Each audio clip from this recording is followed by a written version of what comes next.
Bonjour, alors je vais vous poser une question. Est-ce que vous avez la stature et l'envergure nécessaires pour parler en leader? Oui, parce que dès que vous prenez la parole, vous devenez automatiquement le leader de la pièce ou de la salle. Alors, est-ce que vous êtes vraiment conscient du pouvoir que vous venez soudainement d'acquérir et surtout, est-ce que vous en faites un bon usage? Parce que c'est pas parce que vous devenez automatiquement le leader de la pièce que vous allez rester le leader de la pièce.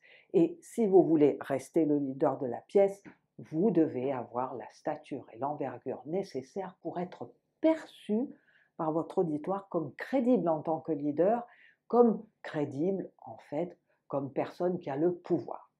Alors, je suis Kilina Hills, experte en communication et influence, et dans ma pratique de coaching, beaucoup de mes clients sont déjà des leaders dans leur domaine ou vont devenir. Mais vous voyez, ça ne garantit pas qu'on les voit comme tels quand ils prennent la parole. Alors pourquoi? Eh bien parce qu'il leur manque cette présence de leadership qui fait toute la différence. Quelle que soit votre activité professionnelle, dès lors que vous avez des idées importantes à partager ou dès lors que vous cherchez à convaincre de vous suivre, vous y arriverez beaucoup plus facilement et beaucoup plus rapidement en ayant cette présence. Alors comment l'acquérir, cette présence de leadership, quand vous prenez la parole? Et surtout, comment l'acquérir rapidement? Eh bien, vous allez voir, la réponse est simple.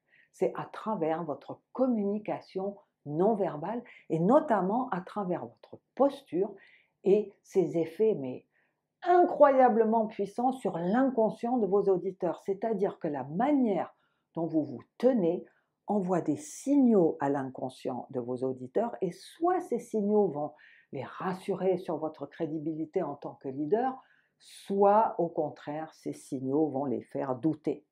Alors justement, de quelle manière vous devez vous tenir pour envoyer les signaux qui rassurent?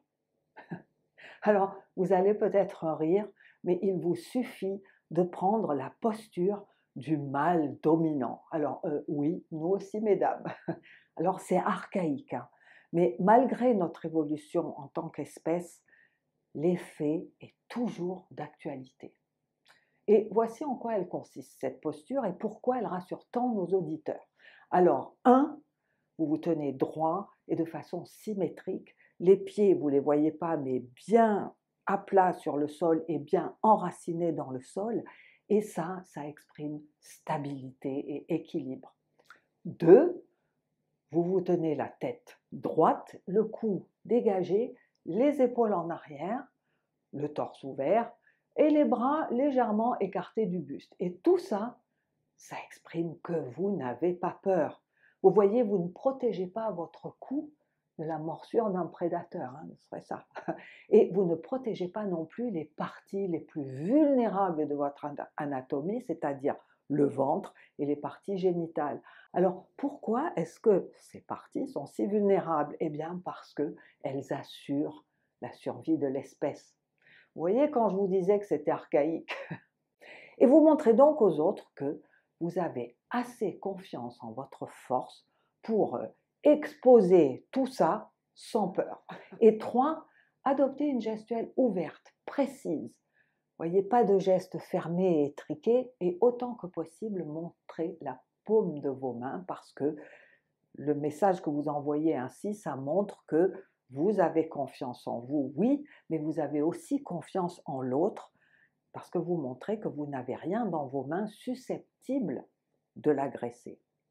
Alors tout ça, eh bien, c'est rassurant parce que ça augmente votre stature et votre envergure, hein, c'est vrai, hein, et ça montre à l'autre que vous allez bien, que vous n'avez pas peur et qu'on peut compter sur vous pour protéger la tribu. D'ailleurs, regardez la différence avec une posture fermée, asymétrique, protectrice. Vous voyez, ben, on n'a pas envie de vous suivre, on ne va pas vous faire confiance. Alors un autre élément incontournable, c'est votre voix et la manière dont vous l'utilisez. Vous voyez une voix hésitante, un volume trop faible, un débit beaucoup trop rapide et un ton monocorde. Et paf, vous voilà passé maître dans l'art d'assommer les foules. Donc, pour ce qui est de la bonne utilisation de votre voix, pour augmenter votre impact et votre présence de leadership, je vous invite à regarder ma vidéo « Le formidable pouvoir d'influence de la voix ».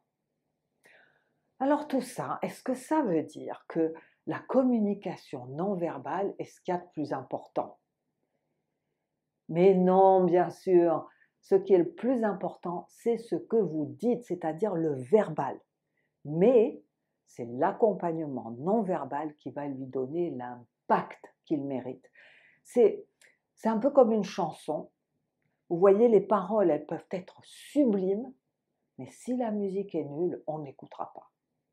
Alors que une musique géniale sur des paroles médiocres, eh bien, elle peut très vite devenir un tube. Alors oui, c'est injuste, mais c'est comme ça.